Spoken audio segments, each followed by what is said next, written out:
संसारमा केही यस्ता व्यक्तिहरू जन्मन्छन् जसको असाधारण प्रतिभाले दुनियाँ कायापलट हुन पुग्छ। यस्तै 20औं शताब्दीका शिखर पुरुष, चर्चित वैज्ञानिक र इतिहासकै सबैभन्दा बुद्धिमान व्यक्ति हुन् अल्बर्ट आइन्स्टाइन। तर सुन्दा वा पढ्दा अचम्म लाग्न सक्छ। संसारले महान भनी मानेका विश्व प्रसिद्ध पत्रिका टाइमले 20औं शताब्दी मानव नै घोषणा गरेका यी वैज्ञानिक भने सानोमा मन्दबुद्धिका थिए। साँच्चै नै सानो छँदा आइन्स्टाइन बोध दिमागका थिए। कतिसम्म भने उनी 3 वर्षको हुँदासम्म पनि बोल्न जान्दैनथे। सामान्यतया बालबालिकाहरूको बोली 1.5-2 वर्षदेखि आउन थाल्छ। तर उनको बोली 3 वर्षसम्म नआउँदा सबैले उनी लाटो पो हुन् कि भन्ने सोचेका थिए। तर ढिलै भए पनि उनको बोली फुट्यो। आइन्स्टाइनको जन्म जर्मनीको उल्म भन्ने सहरमा मार्च 14 सन् 1979 मा भएको थियो। यो जर्मनीको प्रसिद्ध सहर म्युनिखबाट 85 माइल पश्चिममा पर्छ। उनका बुबाको नाम हर्मन आइन्स्टाइन र आमाको नाम पाउलिन आइन्स्टाइन थियो। आइन्स्टाइनलाई उनका आमा बुबाले म्युनिखको एउटा प्राथमिक स्कुलमा भर्ना गरिदिएका थिए। त्यहाँ उनको आनीबानी र स्वभाव अरू बच्चाहरूको भन्दा फरक थियो। उनी कम बोल्ने र एकान्त प्रेमी थिए। उनी यहुदी थिए, त्यसैले कक्षाका अरू साथीहरूले पनि उनलाई गिज्याउने, होच्याउने र खिसिट्युरी गर्ने गर्थे। शिक्षकले सोधेका प्रश्नहरूको पनि उनी हतपत जवाफ दिँदैनथे। त्यसैले शिक्षकहरूले उनलाई मन्द बुद्धिका भनी गाली गर्थे, हेप्थे र कठोर दण्ड दिन्थे। त्यस्तो दण्ड दिने क्रममा शिक्षकले उनलाई एउटा चिसो हल कोठामा एक्लै घन्टौँसम्म पनि राख्दथे। उनलाई कक्षामा पढाइने घोकन्ते र रटन्ते तरिका मन पर्दैनथ्यो। त्यहाँ बच्चाहरूलाई स्वतन्त्रतापूर्वक सोच्न र उनीहरूको इच्छाअनुसार पढ्न दिइँदैनथ्यो। स्कुलको काठको बेन्चीमा घन्टौँ बसेर शिक्षकले जे भन्यो त्यसलाई जस्ताको तस्तै मान्ने र उनले भनेका कुरालाई दोहोर्याउने अनि शिक्षकले भनेको सबै सत्य हो भन्ने कुरा आइन्स्टाइनलाई पटक्कै मन पर्दैनथ्यो। स्कुलको सुगा रटाइको पढाइले उनको ज्ञानको भोक मेट्दैनथ्यो। त्यसैले उनको ध्यान कक्षाको पढाइमा प्राय हुँदैनथ्यो। उनी कहिलेकाहीँ कक्षा कोठामा नै निदाउन पुग्थे। फलत उनले शिक्षकबाट दण्ड पाउँथे। मन नलागिकन त्यस्तो मन नपरेको कक्षामा पढ्नु पर्दा उनलाई कक्षा कोठा जेल जस्तो लाग्थ्यो। त्यसैले उनी कक्षाको उकुस मुकुस हुने वातावरणमा बस्न भन्दा दण्ड पाएर चिसो हलमा नै भए पनि दिन बिताउन रुचाउँथे। अरूले हेपे पनि शिक्षकले मन्द बुद्धिको भनेर गाली गरेपछि स्कुलको जाँचमा भने आइन्स्टाइन राम्रो नम्बर ल्याएर पास हुन्थे। त्यसले गर्दा सुरुमा उनलाई हेप्ने शिक्षकहरू पनि चकित बन्थे। बिस्तारै उनी स्कुलकै राम्रो क्षमता भएको छात्रको रूपमा चिनिन थाले। अरू विषयमा भन्दा उनलाई गणितमा बढी रुचि थियो। गणितमा पनि ज्यामिति उनलाई बढी मन पर्थ्यो। उनले 12 वर्षको उमेरमा नै युक्लिडको ज्यामिति अध्ययन गरेका थिए। 15 वर्ष उमेर पुग्दा उनले स्कुलमा गणितमा प्रथम र ल्याटिन भाषामा दोस्रो स्थान हासिल गरेर सबैलाई छक्क पारिदिएका थिए। 16 वर्षको उमेरमा नै उनले इन्ट्रिगल क्यालकुलसको गणित पनि सिकिसकेका थिए। उनलाई सङ्गीत धेरै मन पर्थ्यो। 6 वर्षको उमेर हुँदै उनले सङ्गीतका ज्ञाता आफ्नी आमा पाउलिनसँग भ्वाइलिन बजाउन सिकिसकेका थिए। आइन्स्टाइन विभिन्न नयाँ कुराहरू सोच्न मन पराउँथे। अरू बच्चाहरूले खेलकुदमा बिताउने समय पनि उनी पढेर वा सोच विचार गरेर बिताउन मन पराउँथे। उनी सधैँ विभिन्न विषय र वस्तुहरूका बारेमा सोचिरहन्थे। सानो छँदा उनी सधैँ वस्तुहरूले कसरी काम गर्छ भनेर सोच्ने गर्थे। उनका बुबा हर्मन र काका ज्याकोबले विद्युतीय सामग्रीहरूको पसल थालेका थिए। पसलमा विद्युतीय सामग्री तथा तिनले काम गरेको देखेर आइन्स्टाइन अचम्म मान्थे।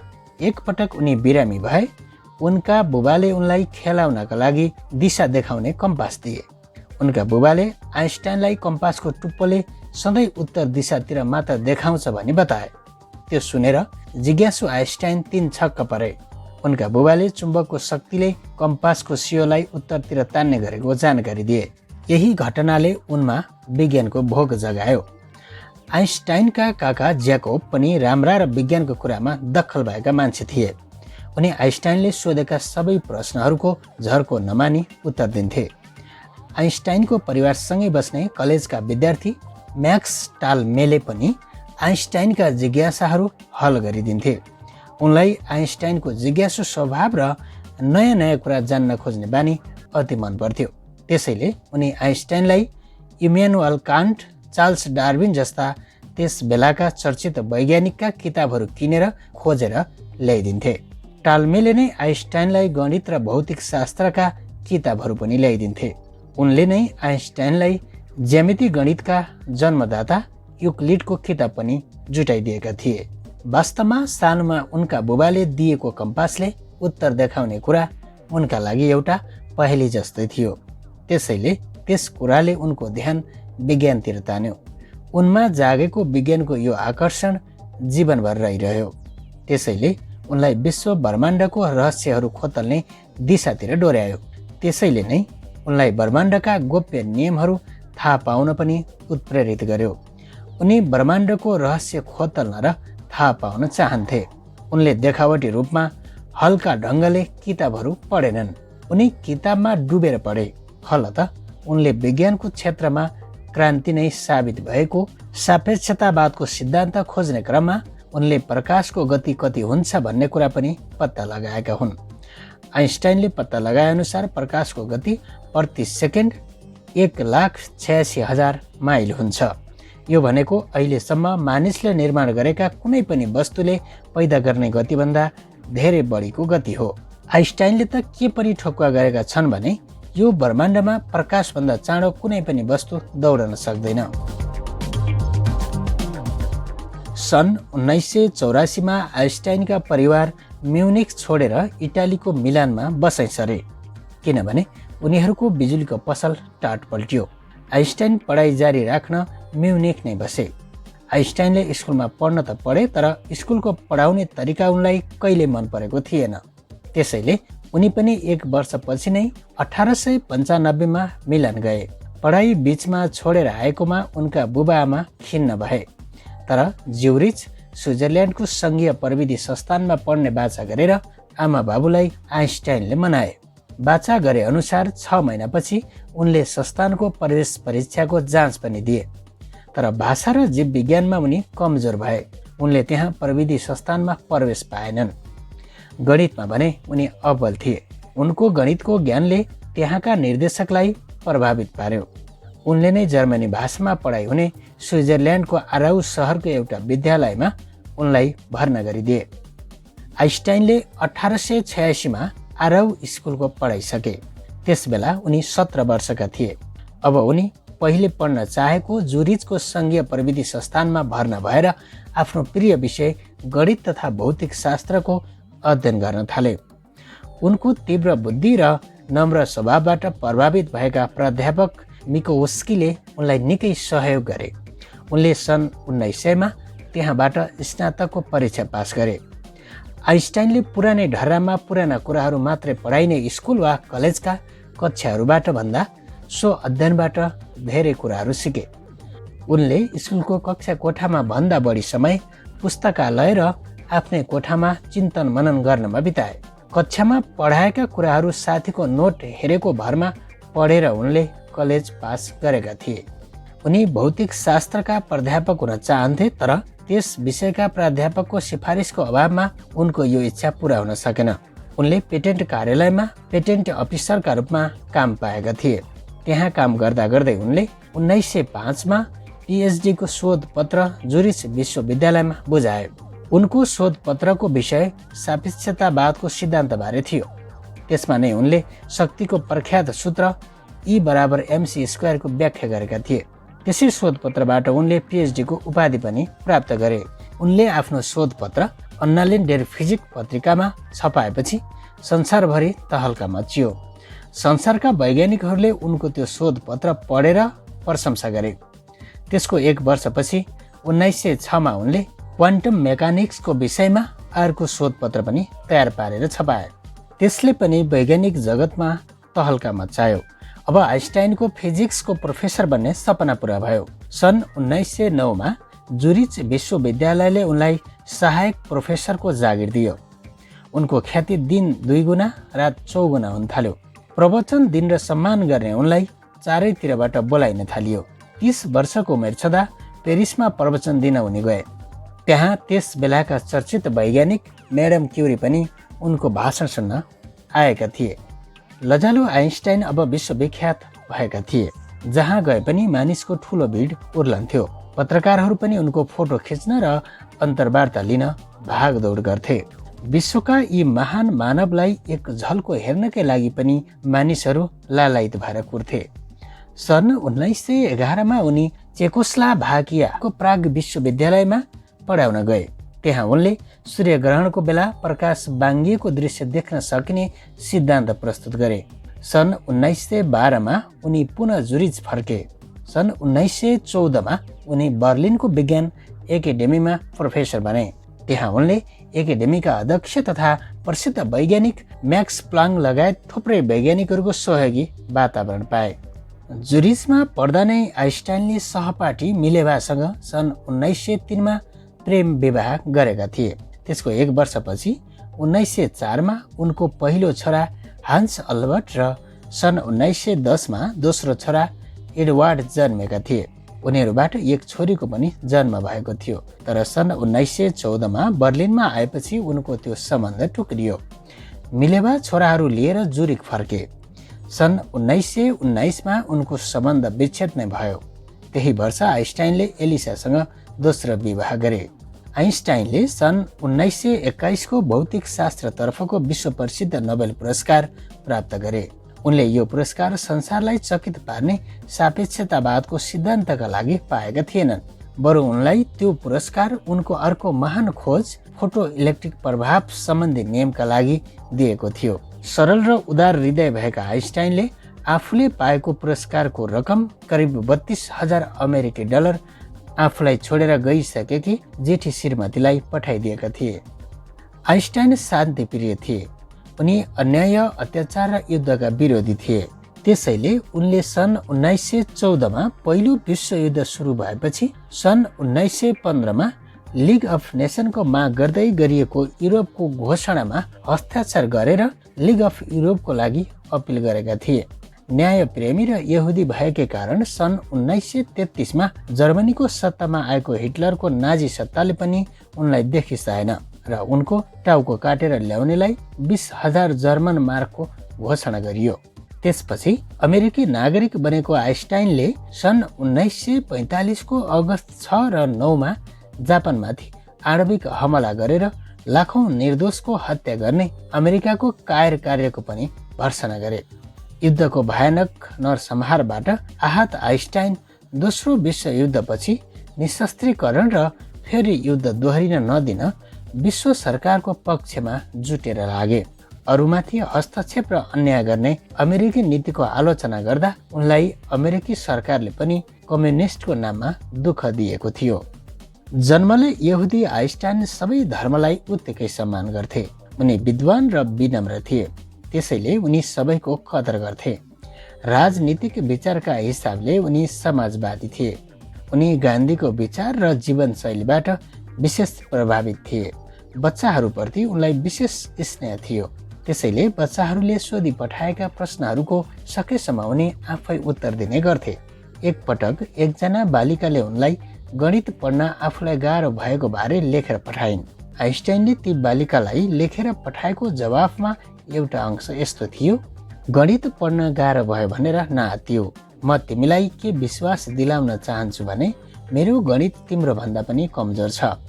सन् 1955 एउटा पूर्व प्राथमिक स्कुलका बच्चाहरूले आइन्स्टाइनलाई जन्मदिनको शुभकामना र एक जोर कफ लिङ्क र एउटा टाइपिन पठाए। त्यसको विनम्र जवाफ पनि आइन्स्टाइनले पठाएका थिए। उनले त्यो जवाफ आफ्नो मृत्यु हुनुभन्दा केही समय पूर्व मार्च 1955 का दिन मात्र लेखेका थिए। आइन्स्टाइन सम्बन्धी केही रोचक तथ्यहरू। विश्वविख्यात वैज्ञानिक अल्बर्ट आइन्स्टाइनले आफ्नो जीवनमा कहिले कपाल कोरेनन् भन्ने मिथ्या त हामी सबैले सुन्दै आइरहेका छौँ। यो मिथ्या मात्र थियो कि तथ्य नै थियो, यो त आइन्स्टाइनका नजिकका मित्र अथवा आफन्तलाई थाहा होला। यद्यपि उनको कपालको संरचनालाई पछिल्लो समय जिनियस हेयर स्टाइलको संज्ञा दिइन्छ। आफ्नो ठेगाना बिर्सने अल्बर्ट आइन्स्टाइन। कुनै बेला आइन्स्टाइन प्रिन्सटन विश्वविद्यालयमा अध्यापन गर्थे।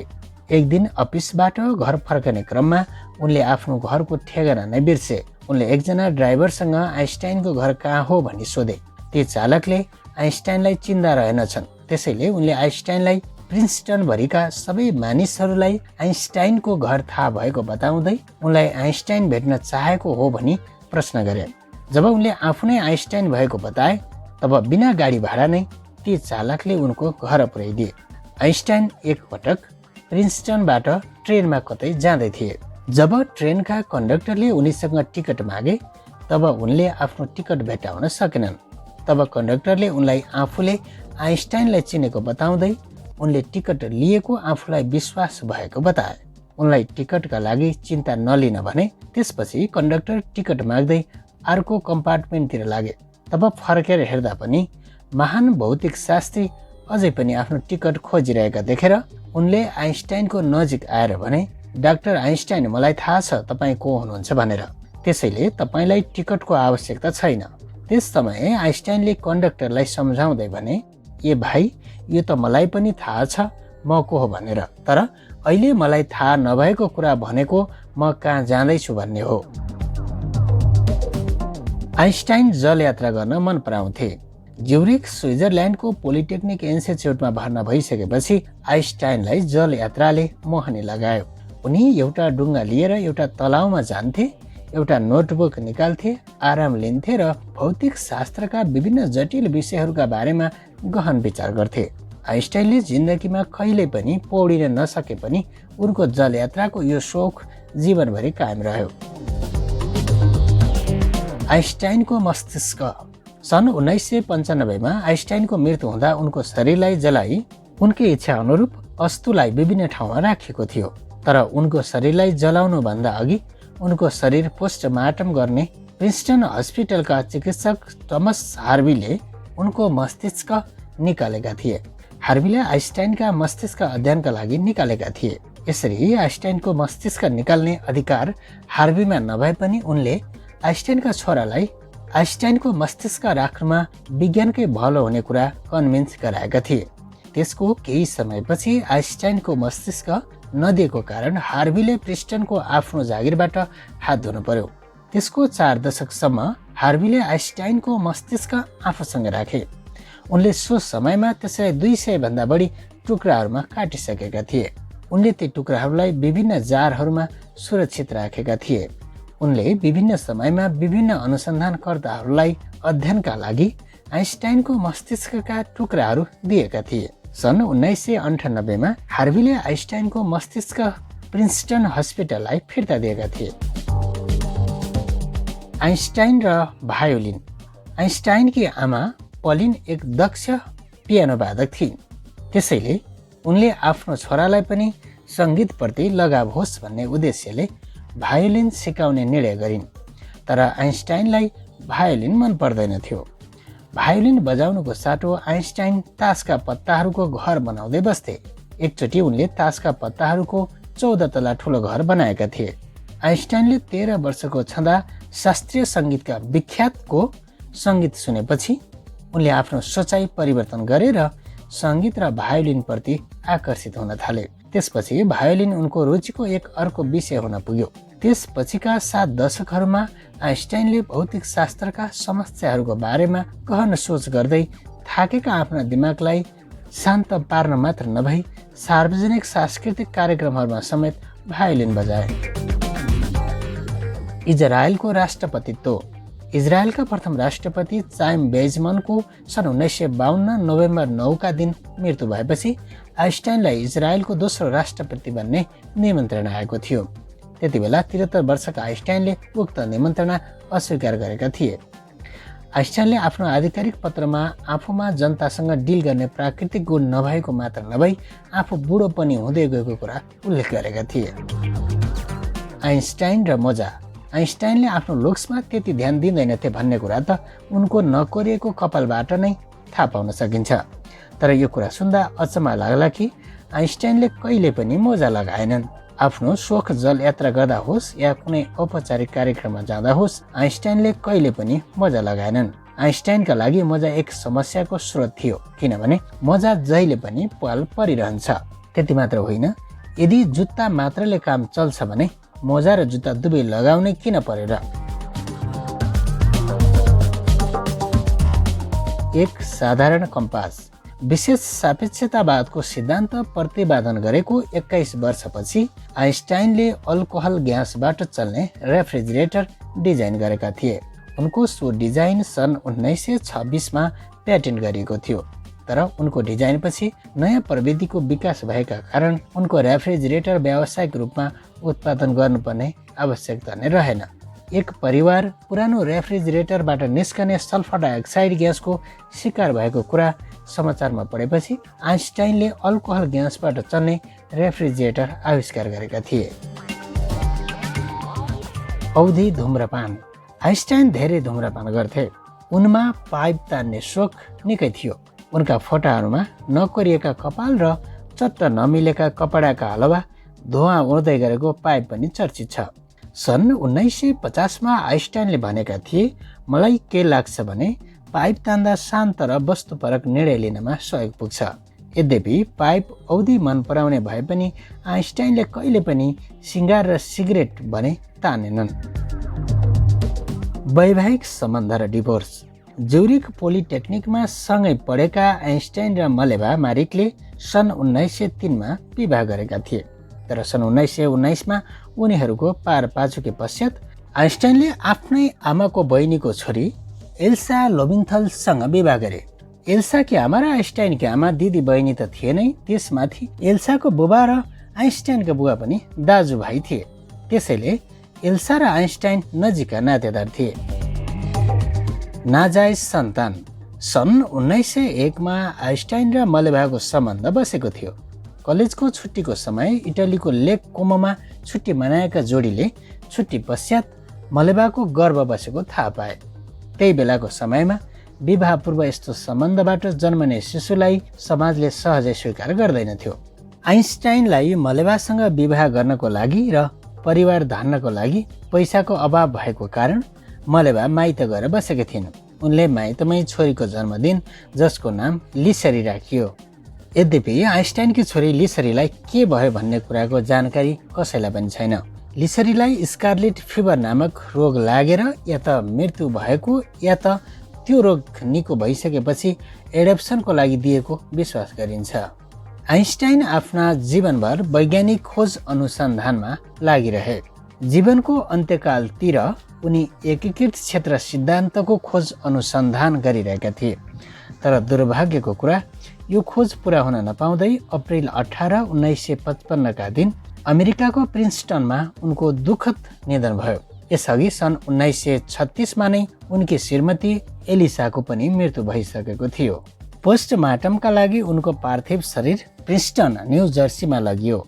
आइन्स्टाइनको अन्तिम इच्छा पत्रमा मृत शरीरलाई जलाएर खरानी गोप्य रूपमा छर्नुपर्छ भन्ने थियो। साधारण जीवन बाँचेका आइन्स्टाइनले आफ्नो चिहान तीर्थस्थलका रूपमा विकास नहोस् भनेर सो इच्छा व्यक्त गरेको अनुमान गर्न सकिन्छ।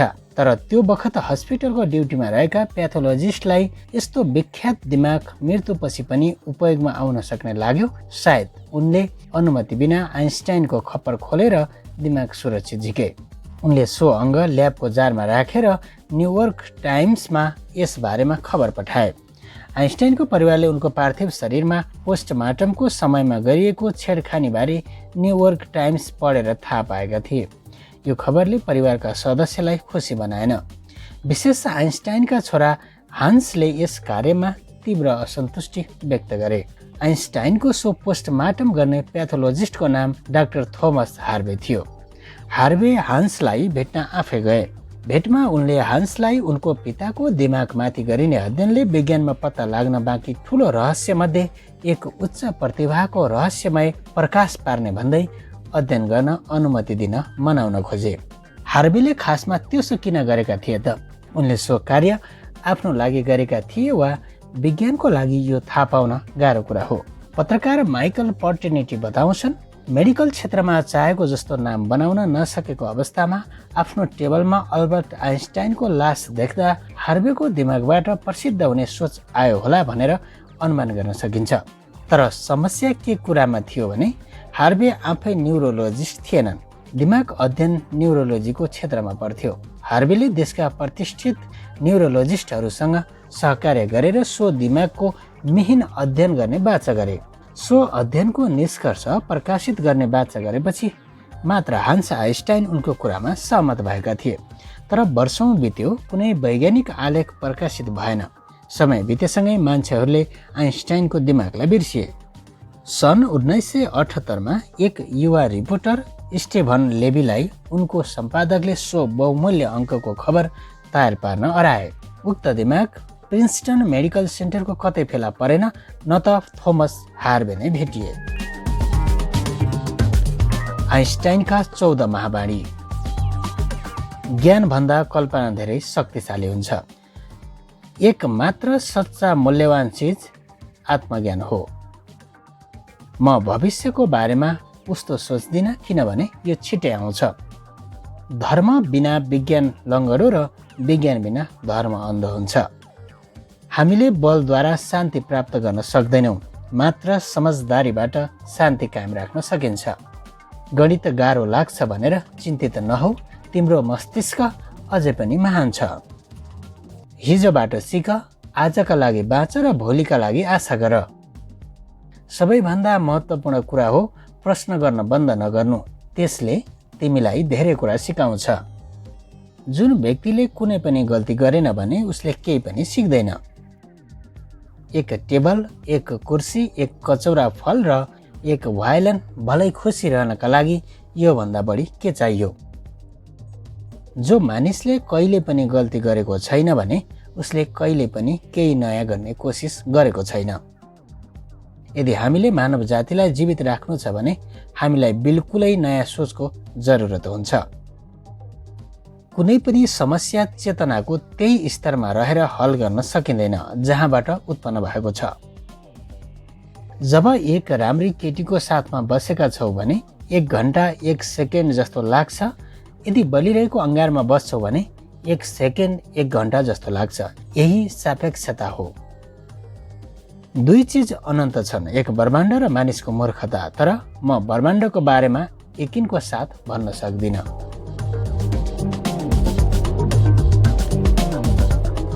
दर्शकबिन, आजको श्रृङ्खलामा 20औं शताब्दीका शिखर पुरुष, चर्चित वैज्ञानिक र इतिहासकै सबैभन्दा बुद्धिमान व्यक्ति अल्बर्ट आइन्स्टाइनको बारेमा चर्चा परिचर्चा गर्यौं। आजको श्रृङ्खला तपाईलाई कस्तो लाग्यो? कमेन्टमा उल्लेख गर्न नभुल्नुहोला। यदि सामग्री मन परेको खण्डमा लाइक र सेयर पनि गर्न नभुल्नुहोला। आगामी श्रृङ्खलामा नयाँ भिडियोको साथमा आउने नै छौँ। त्यतिन्जेलसम्मलाई छुट्टिन्छौँ। नमस्कार।